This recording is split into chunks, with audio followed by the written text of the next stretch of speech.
What advice would you have for young filmmakers starting out in today's industry? I never know how to give any advice. I always get asked that question. I always feel embarrassed that I don't know. The only piece of advice I know how to give anybody is make a film. Make films.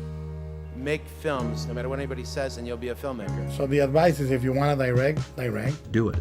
Just pick up a camera and start shooting something. But that would be my advice, make movies. Just keep making pictures.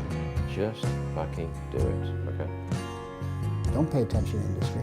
Do your own thing. What the?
Well, there's two kinds of people. Those with loaded guns and those who tell you things like, do your own thing, just do it. Wow, how did I never come up with this on my own?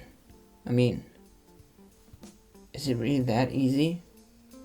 If I use what I have available, it would definitely look like this. Who wanna watch this crap? Where was I? Oh yeah, and the thing you're expecting to happen when the movie starts getting interesting. It's not gonna happen.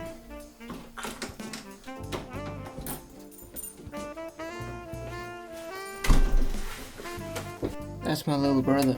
He's going to ask me how I am.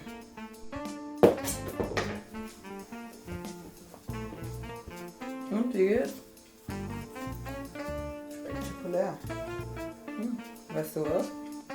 Das geht schön.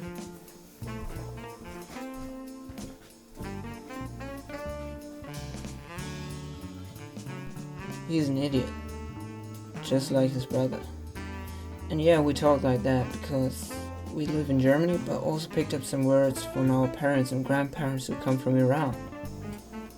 This wouldn't be the typical hipster coming of age movie with the hero or heroine finding out that their lives aren't that bad at all.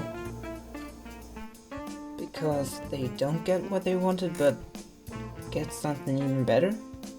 Or they end up with a girlfriend or boyfriend and just get laid. You better return to your menu and see if you can watch The Big Lebowski or Seinfeld.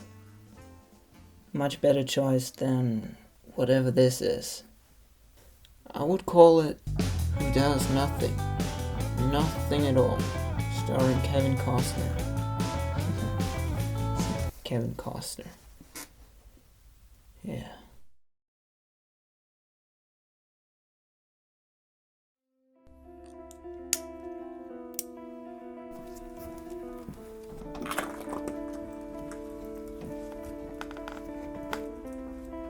My name is Umid. You can call me Odie. And this is the story of how I came up with the idea for my first feature film. Well, It all began when I dropped out of school about 5 years ago. You might be asking yourself, why do such an irresponsible thing? Well, Quentin Tarantino dropped out of high school, so I thought. Just kidding, but I had, let's call it, an epiphany in the form of the one and only Spielberg. I finally knew what I wanted to do with my life. I wanted to make movies. You can see how well it has been going. Soon after my decision, I became aware of a little problem. Let's say it this way. If there's a bright center to the universe of cinema, I'm stuck at the place that is farthest from. Well, not every young movie lead can be a Ferris Bueller.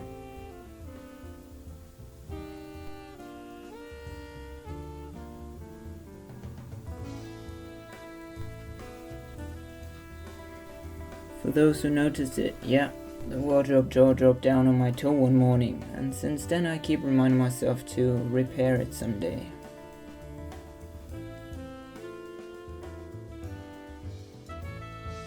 So, what does a guy like me do all day long?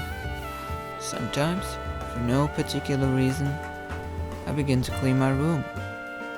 And when I'm done, I go on with the rest of the house. You are probably asking yourself, doesn't he have anything better to do than this? Well, besides watching movies or doing nothing? No, not really.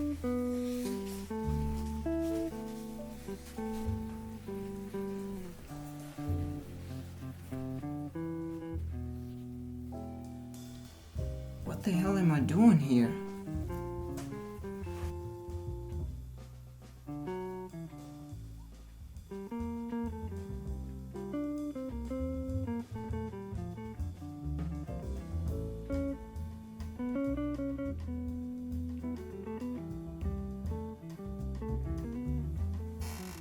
I'm not wasting time. I'm just biding my time, slowly and carefully, till the one great idea pops up. Not wasting time.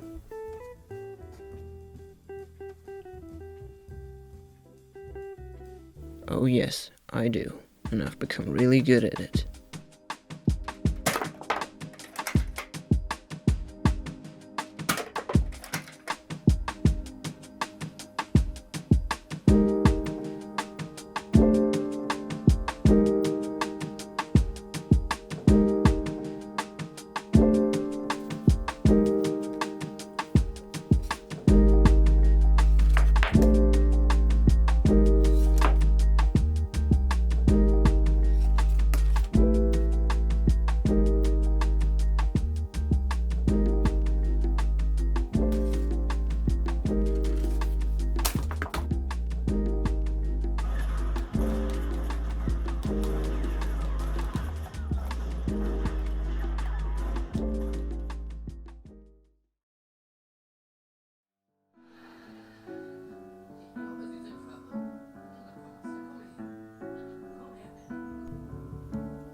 We don't have one of those style-rich dinner scenes you see in those Hollywood flicks.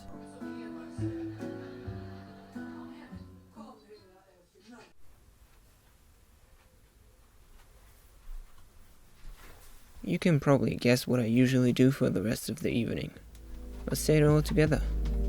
Nothing.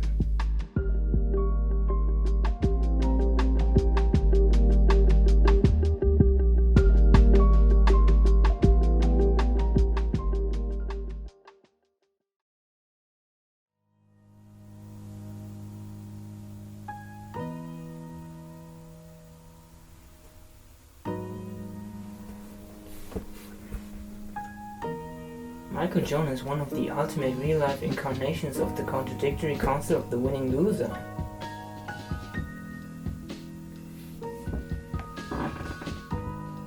What did I just say? Anyway, as some of you might already know, Michael Jordan was really cut from his high school team, but it didn't stop him from becoming the greatest basketball player of all time. Blake Snyder called these type of guys full triumphants, the losers who just keep going against all the odds until they finally win.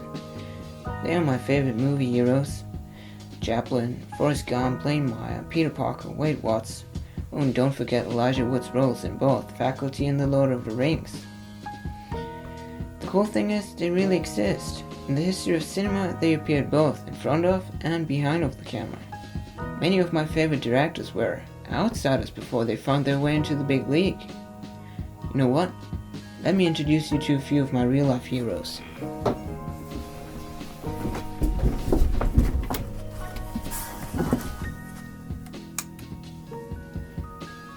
I tried to make it short.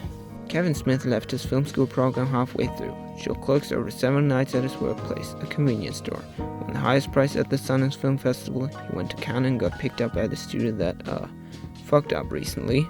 Steven Spielberg was rejected from UCLA 3 times. Eventually he was accepted at Cal State Long Beach, but he soon dropped out. Why? He got an intern job at Universal, could impress with his short film Amblin, got a 7-year contract at the age of 22. I think I don't have to continue on this one. Quentin Tarantino dropped out of high school, and there was a time he was totally broke, but he just kept going, and thanks to a good amount of luck, everything turned out well for him and he shot Reservoir Dogs. Nobody wanted to back Rian Johnson with his first feature film. He did it anyway with the help of his friends and family. Brick went on to win the Special Shooter Prize at Sundance for its originality of vision and found distribution with Focus Features. It took Christopher Nolan a whole year to shoot his no-budget flick Following. He shot it on weekends with the help of his friends, produced for a lean budget of £3,000. It paid off. Oh, and how it did. Robert Rodriguez took the money from financial support by his buddy and the money he earned as a participant in medical trials and turned it into El Mariachi, the infamous movie made for $7,000. He won the Audience Award at Sundance, wrote a book called Rebel Without a Crew, and the rest is history. The point is, all of them paid their dues. I haven't yet, but I will.